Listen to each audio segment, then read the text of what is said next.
তার বড় নিদর্শন আমার জীবনে ডাক্তার জ্ঞানরাজ বিশ্বাস।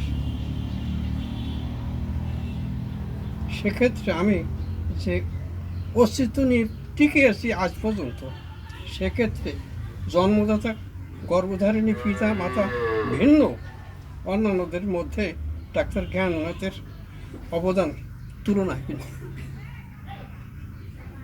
কেননা ছোট শিশু পিতার হাত ধরলে ছুটে যেতে পারে, কিন্তু পিতা যদি শিশুর হাত ধরে তা কখনো ছুটে যেতে পারবে না, আশঙ্কা থাকে না। তেমনি ছিলেন আমার জীবনে ডাক্তার জ্ঞাননাথ বিশ্বাস। তবে উক্তরূপে সম্বন্ধ স্থাপনের আগে কিছু যোগসূত্র আছে। কীভাবে ওনার সাথে যোগসূত্র হলো, দশম শ্রেণীতে অত পড়ি শোনা যাবে না, মূল কথাটা বলি শুধু। যখন দশম শ্রেণীতে পড়ি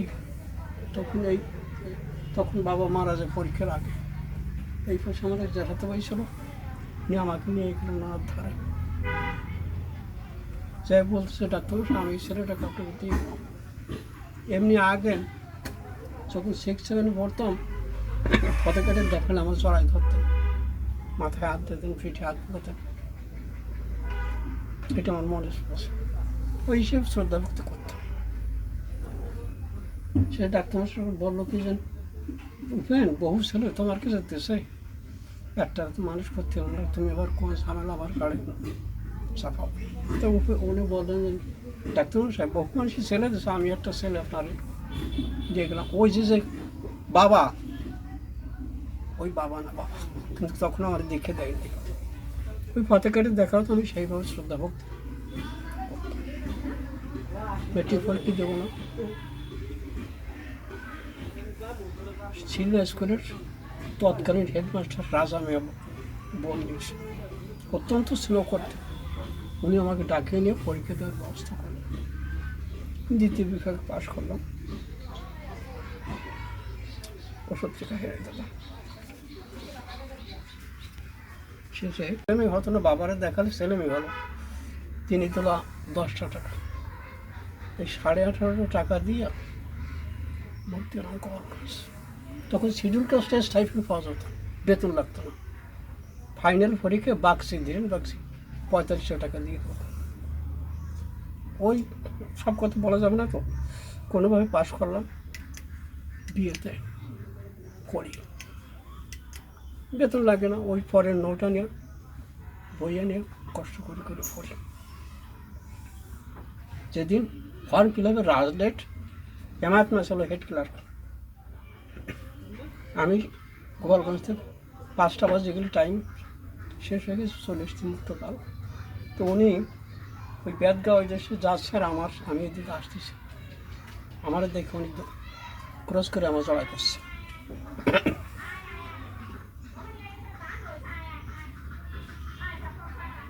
কত পরীক্ষার ফি কী করছে, পরীক্ষার ফি দেবো কী কেন বলছি, 400 কোথায় বোধ 200 কাছে যাই, বোধ 200 এত ভালোবাসি, তার একটু না শোনালে সে যদি দিয়ে দেয়, কত তুমি আসো। আমার ফিরাই নিয়ে গেল, জামায়াত মেয়া হ্যারিকেন লাগাইয়ে কেবল বাইরে আসছে মাঠে। বলো হে মা বাবা জ্বালাও জ্বালাও, ফেরো ফেরো যান, আলমারি কী খোলো, দরজা খোলো। কেন খোলো, খুললো, এখন ফর্ম দাও, তোমার বাড়ি ফর্ম ফিল আপ করে। এখন ফর্মগুলো কোন জায়গায় সই লাগবে, তুমি ফর্ম ফিল আপ করে দিও। আমি এই টাকা দেখলাম, বাকি টাকা ফর্ম দিয়ে দিই। এই এলো প্রথম আমার কোন থাবা দিয়ে। যখন আইএ পড়ি তখন উনি আমাকে দীক্ষা দেয়, যাক ওই এমএ পড়ার সব দায়িত্ব উনি আমাকে গাড়ি নিয়ে দিলেন। সেখান থেকে উনি যা যা বলছে প্রত্যেকটা কথা পালন করতে চেষ্টা করতে। ওটা থাক, যেটা পড়ি শোনাবো। কি এলো আমার জীবনে ওনার মূল ঘটনাটা।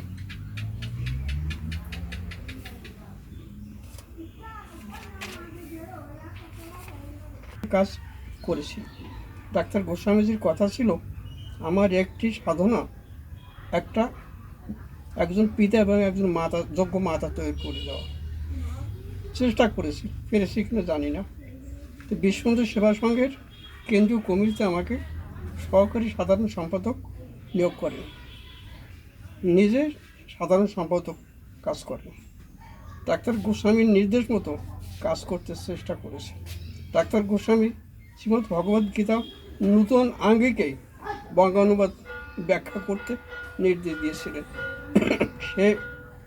সেজন্য ষড়চক্রের ব্যাখ্যা সমন্বিত কোনো গীতা, শঙ্করাচার্যের গীতা ব্যাখ্যা, মহাত্মা গান্ধীজির গীতা, সম্রাট বঙ্কিমচন্দ্রের গীতা, জগদীশচন্দ্র ঘোষের গীতা সংগ্রহ করে দিয়েছিলেন।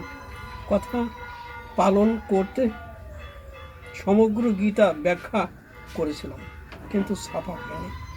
পরন্তু অষ্টাদশ অক্ষরের কামবীজ 24.5 অক্ষরের কাম গায়ত্রী বঙ্গানুবাদ করতে আমাকে বলেছিলেন। উহা অনুবাদ করতে গিয়ে যুগলমন্ত্র মাধুর্য নামে একখানা গ্রন্থ পাই। এর নামকরণ করেছিলেন শ্রী ডাক্তার মশাইজি। শ্রী বিশ্ববন্ধু ভাগবত লিখতে নির্দেশ দেন। উহা লেখার পর চাপিয়ে দেওয়া হয়েছে। উহা ভিন্ন ডাক্তার গোস্বামীর ইচ্ছা অনুসারে বিশ্ববন্ধু সন্দর্ভ, দাম্পত্য জীবন, মাতৃজাতির কথায়, স্বজাতি তত্ত্ব সচেতনে, মানবতা ধর্মের আলোকে ফটোস্টার কপি অনুলিপি এখানে দেওয়া গেল। চিঠিটা পুরো লিখে দিচ্ছি।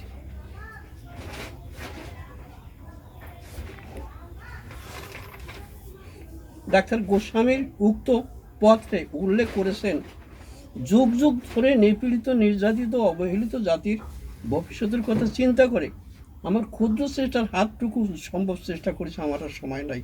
তোমার মধ্য দিয়ে বিশ্বের কল্যাণের পথ উন্মুক্ত হোক, এই কামনা করি।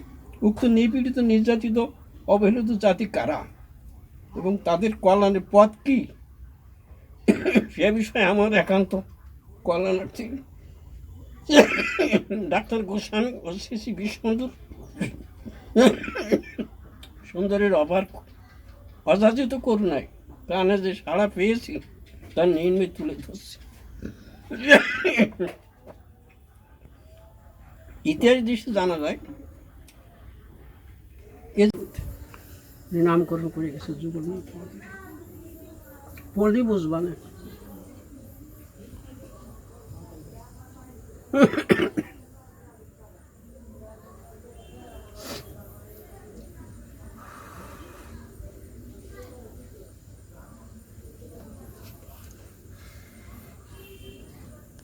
আমি খুব সুন্দর ছবি আঁকতে পারতাম। তুমি যে বসে রয়েছো না, ঠিক ওইভাবে আঁকে দিতে পারতাম। এত ধারণা ছিল, প্রতিমা করাইছি আমি। কিন্তু বাবা যে সময় মারা যায় জন্মদাত, সেই সময় ক্যামেরা ছিল খুব ভালো ছিল না, কিন্তু ফটো রাখার মতো খুব মনে আশ খাসাতাম। এখন ওনার স্মৃতিটুকু আঁকতেও পারি না, মানে মনে নাই সে চেহারাটা, বুঝছো।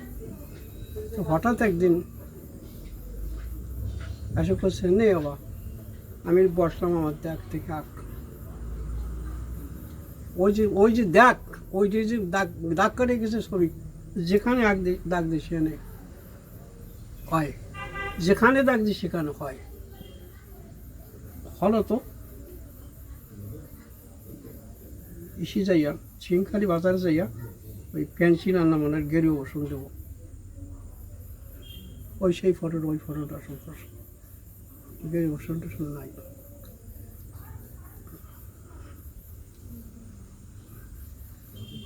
প্রথম দেখাইছি, নিয়ে এসেছি বাড়ি, তোর বড় দিদি দেখাইছি ওর দিক, একদিন কার ফটো কাজ বাড়ি, বাবার ফটো বাড়ি করে, তুই যেই কইছে বাবার ফটো বাড়ি করেন, তখনও মনে হয় খেলা হয়েছে। ওই উফানদার কথা বললাম, উনি আইসি দেখাইছি কাজ বাড়ি, এই বড় দুধুর ফটো বাড়ি কোনে, তো আর বড় দুধুর ফটো হয়েছে।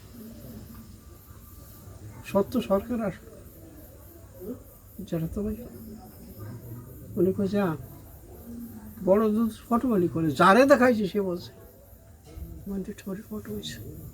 এবং সময় যদি হয়েছে তখন হয়েছে, সেই ফটোটা হয়েছে ব্যতিক্রম করে এলিমেন্টে করে রাখছি। জনের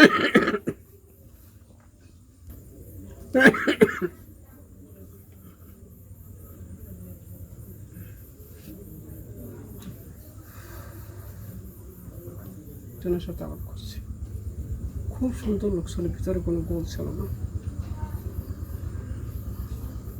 ডাক্তারমশাই খুব ভালোবাসত, ওনার সাথে যোগাযোগ ছিল। তেমন উনি খুব যত্ন করতেন, জিতেন কোথায় আমি খাবো কি, হ্যান করতো তেন করতো। ধন্যবাদ, তাদের সুযোগ দিতাম, কাজে যেতাম তো দেখা হতো যে একটু প্রণাম করে এসে। তো ওনার স্ত্রী ছিল না যিনি ওনার সেবাই, বুড়ি বাড়ি বসত। কত তুমি নিখিল যে বেশি ভালো একটু আসতো, কিছু কথা না, কথা খুব কম কথা ছিল। আমাদের মধ্যে বাড়ি উন্নত নতুন মানুষ চলে গেছে। এই দেশেই দুইজন লোক ছিল, আমার বড় সদ্য ছেলে অটল কান্দিলাল,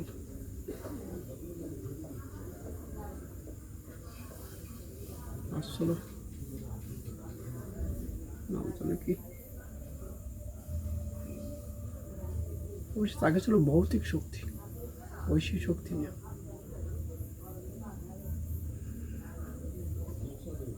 কিন্তু ডাক্তারমশাইয়ের না হলো ঐশী শক্তি, আর মহেন্দ্র হলো দৈব শক্তি। দৈব শক্তি, ঐশী শক্তি আর ভৌতিক শক্তি এক না।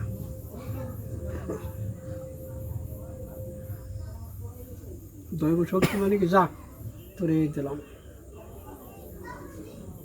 তা বলে ঢুকাইতেছে। তো ঘটনাটা আমাকে বলছে মহেন্দ্র ঠোর, উনি মারে 11 বছর করছে ছেলে মেয়ের জন্য, ছেলে মেয়ে হয় না। ছেলে মেয়ের চাইতে ওই পাগলের প্রতি টান বেশি। ওই পাগল এই বাড়ি মারে কাপড় কিনে ফাটাইতেছে, চাউল ডাউল কিনে দিয়েছে। 4-5 বছর যদি বাড়িতে লক্ষ্য না যায়, তো একদিন ওই পাট 600 বিঘে জমিতে পাট ছিল পাগলের, 150 বিঘের মালিক ছিল। ওই সকলে যখন শুয়ে পড়তো ওই পাট মারত, বাবা কত কি পাগল, তো পাট মারে আমি বসে থাকি কেন, তা আমি যে পাট মারতাম, আমিও কিছু কথা না, উনিও কিছু কথা না। তো মাঝে মাঝে যেন কোন জায়গায় চলে যেত আমার থুইয়া, আমি ওই সারা রাত পাট মারতাম। তো একদিন ওনার স্ত্রী বলতেছে, তুমি তো সামলাটাকে মারি রাখো। সে পাগল নাকি বলছিল মারবার জন্য আমার পিছনে লাগছে।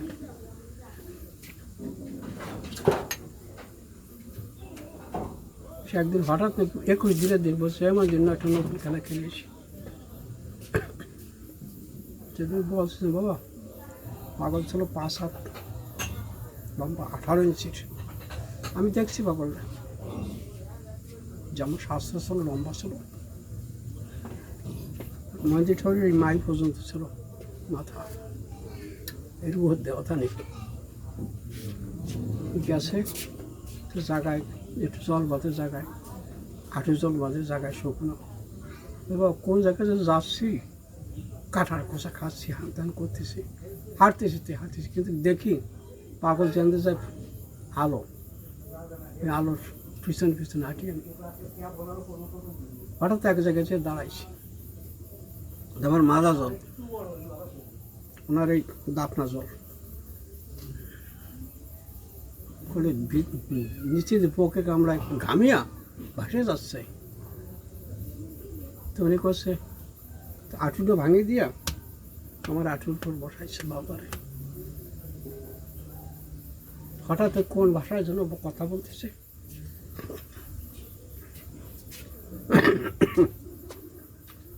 ডাবর কয়, উনি বোঝে না মন্দির ঠোঁট। হঠাৎ বলতেছে যে ও পাগল তোমার কোলে কে? না, হঠাৎ ঝড়ের মতন ওই তাল গাছটা সব মাটিতে মিশে গেছে, ওটা জলে। একটু পরে দেখ চারিদিকে আলো, কিসের আলো উনি দেখতেছে না, দেখা যায় লোম দেখা যায়। বাবা কাছে বলো লোম দেখা যায়, মানে কথা খোঁজ হঠাৎ যেন পাগল, গম্ভীর মাটির মধ্যে তো কথা বলছে, পাগল তোমার কোলে কেটা? তেমন দয়াল, ও তোমার আজ থেকে ছোট, ও যদি কিছু বলে কথা পারে, এলো শক্তি দেয় আপনাকে, সেন্ট হাউস। এই জন্য বলছিল দৈব শক্তি ভিতরে দেব।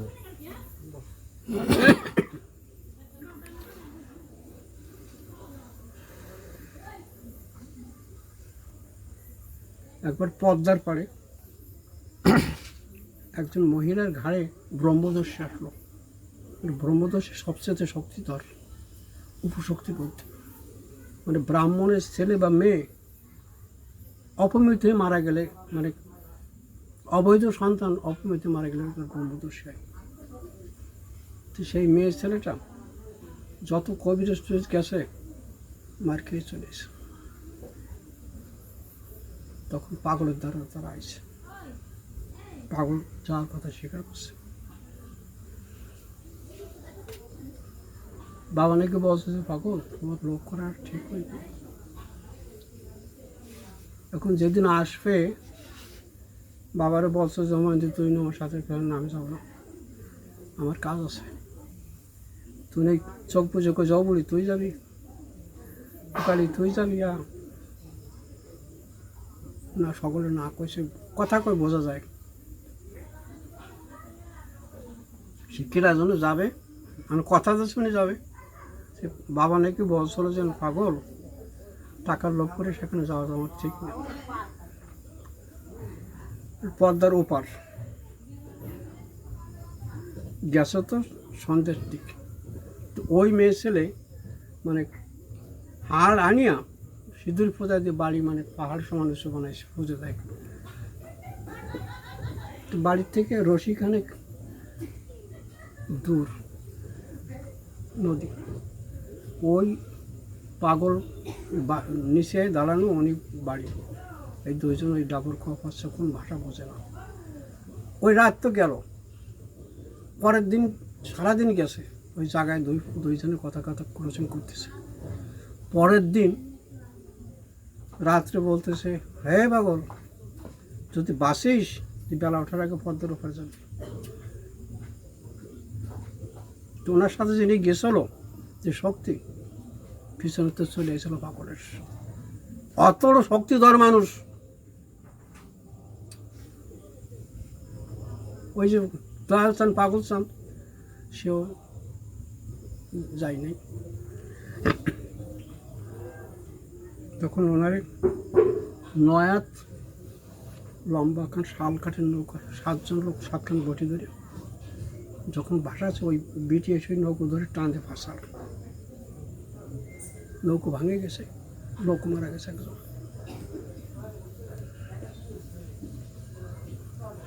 কিন্তু পাগল জানে না কি হয়েছে, ওর পরে কিছু জানে না। পরের দিন বিকেলে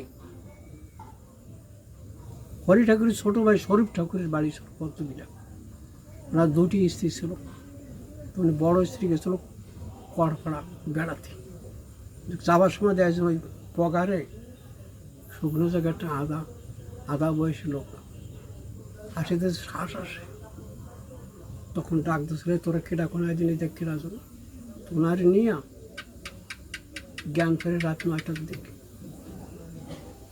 আমি কোথায় পদ্মবিলা, কীভাবে গেছে পাগল কিন্তু জানে না। ওই শরীফ ঠাকুরের বড় স্ত্রী ধর্মের মা বলে গেছিল।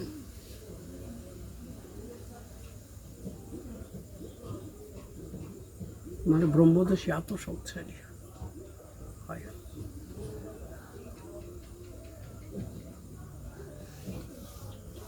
বৈষ্ণবী শক্তি তার এটা মাথা নয়। বৈষ্ণব শক্তি ছিল ফটিকির ডাক্তার মশার।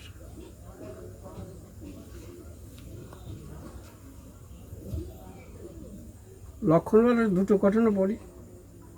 ওনার কুলগুরু ছিল সতীশ গোসাই,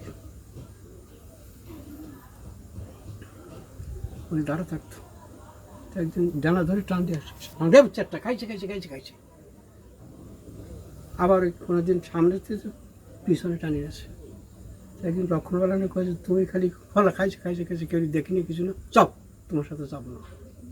বলে আমি আলাদা আসছি, কিছু দূর যাই দেয় বাবা, আমি পাহাড় বাসছে, অন্ধকার কিছু দেখা যায়, কিন্তু নিচে দিয়ে সরঙ্গ। আমি চোখ বুঝে সড়কের মধ্যে ঢুকছি, হঠাৎ আমার ধরে গেছে, ওরক্ষণ আয় ফিরে আয়। তো ওনার ঈদ ছিল, ওনার বাড়ির ধারে শ্মশান ছিল, ট্যাকের একটা উত্তর ধারে ছিল বাড়ি। বাক্য সিদ্ধি ছিল, ওই দাদু দাদু বলতো, ছেলেটা বসি বাজছে, মানে কইছে ও দাদু কী বাঁধবে কইও কত, কত শালারা বাঁধবে হকুন, ওই যে করা দেয় না বসি, টানি নিয়ে গেছে, উঠে হয়ে যাচ্ছে, হকুন বসছে। এই তো ছেলে পেলেতে কারণ হয়েছে দুইজনে, কাইটে দে কাইটে দে কাইটে দে শালা, যাই শুক্র এরও বাক্য শিখেছিল। তো কয়েছে ও আমার মন্ত্র শিখাইছে পেট সাধনার। আমি শ্মশানে যে বসি, যখন ভয় ভয় লাগে তখন ওই চলে আসি, তো এই করতে করতে প্রায় 1টা 1:30 পর্যন্ত থাকতে পারি। তো সেদিনকে হঠাৎ চোখ বুঝে নাম জপতেছি, ওই অন্ধকারে অমাবস্যার দিন আমার হাতের তলে ডাব, মানে হাতায় যে যেটা গড়, চিনতে করছি আমি, তো গড় ছিল না, ডাব আসলো কোথার থেকে দেখা যায় না। ওই চিনতে করছি, হঠাৎ চোখ মেলায় দেখেছি সামনে না বাউদারে হাজার হাজার মাথা গোড়ো গোড়ো করতেছে, ওই জিব্বা দিয়ে রক্ত খাচ্ছে, কোনোটা চোখের মধ্যে জিভে ঢুকে দিচ্ছে, মানে বিভৎস। হঠাৎ ডান দিকে চোখ পড়ছে, কয়জন খালি মাথা নাই, দড় কিলো কিলো করতেছে, মারামারি করতেছে। চিন্তা করতেছি ঘটনা কী হচ্ছে, হঠাৎ সামনে চোখ পড়ছে, দেখে যে দুই পাশে ইটের গুঁড়ি দেওয়া রাস্তা, ইট পড়ছে খাড়া খাড়া করে, 2 মাইল 3 মাইল দূরে কালী প্রতিমা, ওই প্রতিমা আস্তে আস্তে ওনার দিকে আগচ্ছে, মন্দির ধরে আমি তাকায় রয়েছে। তো আমার থেকে বোধহয় 20-25 দূরে কালী আইছে। হঠাৎ জানি কি হয়েছে, হঠাৎ এমন শব্দ হয়েছে, আমার কোনো জ্ঞান নাই। তো যখন জ্ঞান ফেরে তখন ওই সতীশ ওষার স্ত্রী করে, ও লক্ষণ লক্ষণ বাবা তুই বাড়ি বাড়ি, মানে হচ্ছে ওনার বাড়ির দ্বারে ফেলাইছে সারিয়া। এই সব ঘটনা জীবনে ঘটছে।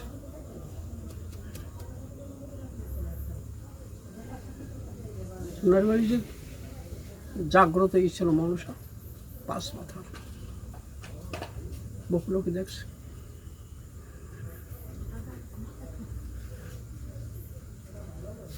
দাদুরি আর চাক করে দিয়েছে, আকাশ দিয়ে ঘড়িয়াল আছে না, ঘড়িয়াল ঘড়িয়াল উড়িয়ে যাচ্ছে, এর পরই আমি একদিন সন্ধ্যের সময় শ্রাবণ মাসের দিন, আকাশ সুন্দর পরিষ্কার, বেলা ডুবে গেলে একটু ফর্সা থাকে না ওই সময়, তো ওই শুয়ে দক্ষিণ দিক শুয়ে শীতে রয়েছে, আমি দক্ষিণ দিক পশ্চিম দিক তারে বসে, পূর্ব দিক পশ্চিম দিকে বসে রয়েছি। হঠাৎ করছে অনেক আমার গ্রহ নক্ষত্র শেখাচ্ছে, যে ওইটা সিংহ রাশি, ওইটা কুম্ভ রাশি, ওইটা কর্কট রাশি, তারাই হঠাৎ বুঝে পড়ছে। এবারে দেখ দেখ দেখ দেখ, একটা ঘড়িয়াল চতি 9 সাড়ে 9 একটা বাচ্চা নেটে যাচ্ছে দক্ষিণ দিকে। বলছে একটা কাণ্ডটা কি বায়ু ভরে চলে যাচ্ছে জ্যোতি কয়েছে বাবা সুখ স্থূল জগতে আছে সূক্ষ্ম জগতে সবই আছে সেই স্থলে পৌঁছলে দেখা যায় হঠাৎ কয়েছে আরে বেটা এক ঝাঁক পড়িয়েছে এই দেশে ঠাকুর হবে এক ঝাঁক ওই নিকি ঠাকুর হলো বড় ঠাকুর অবতার হয়ে গেল